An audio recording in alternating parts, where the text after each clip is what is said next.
Salam sejahtera Malaysia, denyut nadi suara rakyat bergema di channel ini. Jangan lupa tekan butang subscribe, like dan share. Malaysia kita punya, cintai Malaysiaku, kita jaga kita.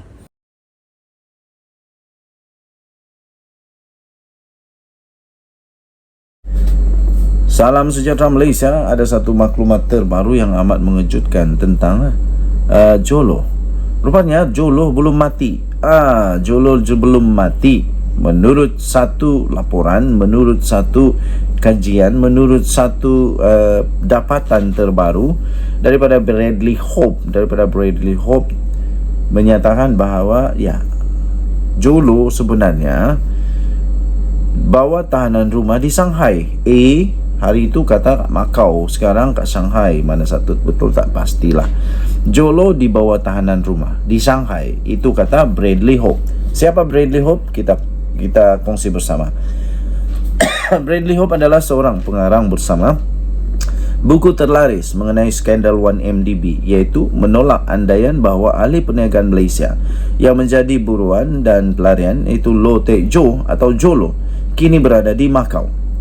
Katanya Jolo banyak berada di Macau dari 2015 sehingga 2018 serta di Hong Kong, Shenzhen dan Thailand.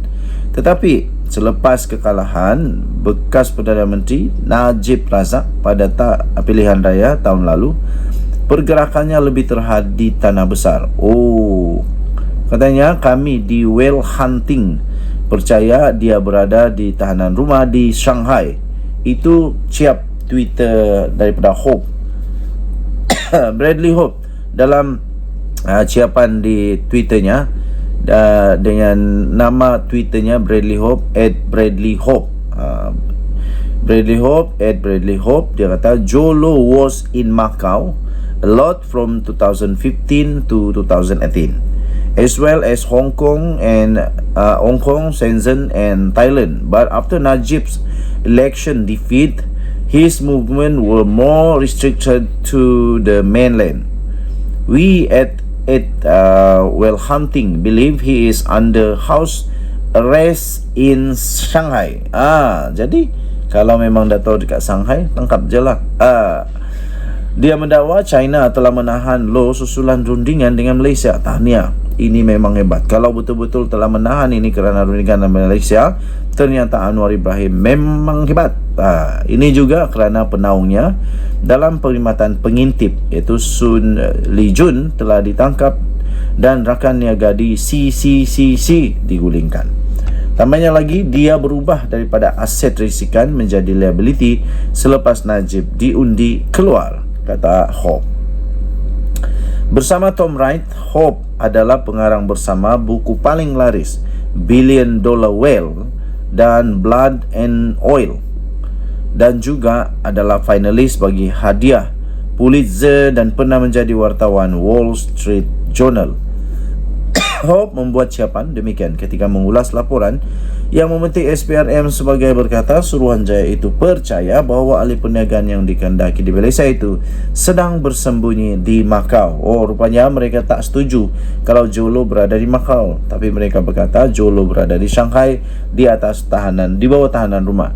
Menurut laporan Al Jazeera, SPRM dipetik dalam jawapan bertulis sebagai berkata bahawa ini disahkan oleh beberapa individu yang pernah melihat Low di Macau. SPRM percaya individu yang dikehendaki untuk 1MDB, terutamanya Jolo, sedang bersembunyi di Macau, kata rangkaian berita yang berpengkalan di Doha itu. Laporan itu menambah bahawa pendedahan tersebut dibuat selang beberapa minggu selepas penahanan suspek 1MDB yang agak tidak dikenali, iaitu Kee Kok Thiam. Kee meninggal dunia dalam tahanan semalam selepas diserang angin ahmar. Hope turut mengemukakan satu soalan umum. Satu soalan untuk Malaysia, katanya, apakah jenayah dalam kod undang-undang anda untuk seorang Perdana Menteri bersekongkol dengan kuasa asing untuk mengorbankan kepentingan negara, kedaulatan dan membayar lebih untuk kontrak menggunakan wang negara sebagai pertukaran untuk menutup penipuan besar-besaran? Itu satu soalan yang memang bikin sakit jiwa. Denyut nadi suara rakyat bergema di channel ini. Jangan lupa tekan butang subscribe, like dan share. Bye-bye. Salam sejahtera Malaysia. Denyut nadi suara rakyat bergema di channel ini. nampaknya Tun Mahathir, nampaknya Muhyiddin Yassin, nampaknya Tok Guru Hadi Awang, nampaknya semua orang kalah di tangan Anwar Ibrahim. Tuan-tuan dan puan yang dihormati sekalian, Mahathir tak ada harapan lagi. Macam mana pun dia nak lawan Anwar Ibrahim, dia tetap kalah. Dia tetap menjadi pilihan terakhir. Terbaru ini, Anwar merupakan pilihan tertinggi paling sesuai untuk memimpin Malaysia. Datuk Seri Anwar Ibrahim menjadi pilihan tertinggi sebagai individu yang paling sesuai untuk menjadi Perdana Menteri pada ketika ini.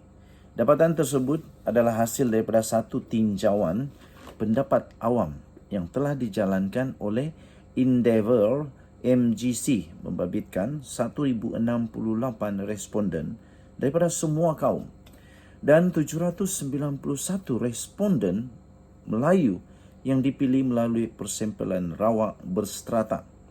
Menerusi dapatan tersebut, sebanyak 46% responden semua kaum dan 32% pula responden Melayu mahu pengerusi Pakatan Harapan itu untuk terus memimpin negara untuk tempoh sekarang ini. Di tempat kedua, wow, ini mengejutkan. Di tempat kedua adalah Tan Sri Mahyadin Mat Yassin, pengerusi Perikatan Nasional, tetap menjadi pilihan kedua dengan hanya 25% responden Melayu dan 17% sahaja responden semua kaum. Terlalu jauh bezanya. Amat jauh bezanya dibanding dengan 46% dan 32% yang diterima oleh Anwar Ibrahim. Ini ternyata sungguh dapat menunjukkan, membuktikan bahawa Anwar Ibrahim memang betul-betul pilihan rakyat. Ia diikuti pula dengan Datuk Seri Ismail Sabri Yaakob dan Khairi Jamaluddin. Wow, Khairi Jamaluddin tetap juga menjadi pilihan. Itulah saya kata. Kalau benar Khairi Jamaluddin mau masuk semula dalam parti politik, fikirkan dengan baik. Fikirkan dengan baik nak masuk parti politik yang mana. Itu diikuti oleh Datuk Seri Ismail Sabri Yaakob dan Khairi Jamaluddin yang memperolehi 6% daripada responden semua kaum.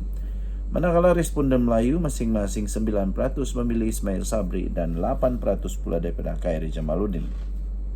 Sementara itu, Pakatan Harapan memperoleh undian paling tinggi dengan 39% daripada semua responden, semua kaum memilih gabungan itu sekiranya pilihan raya umum diadakan esok. Wow, Pakatan Harapan juga yang menang.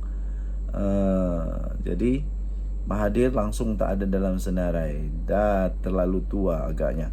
Barisan Nasional dan Perikatan Nasional masing-masing memperoleh 18 dan 17% undian daripada kumpulan responden tersebut. Bagaimanapun, bagi responden Melayu, Perikatan Nasional yang dianggotai oleh Parti Pribumi Bersatu Malaysia Bersatu, PAS dan Gerakan berada di kedudukan teratas dengan undian sebanyak 26% jika PRU diadakan esok. Wow, rupanya memang Melayu memilih, responden Melayu ini memilih Perikatan Nasional. Wow.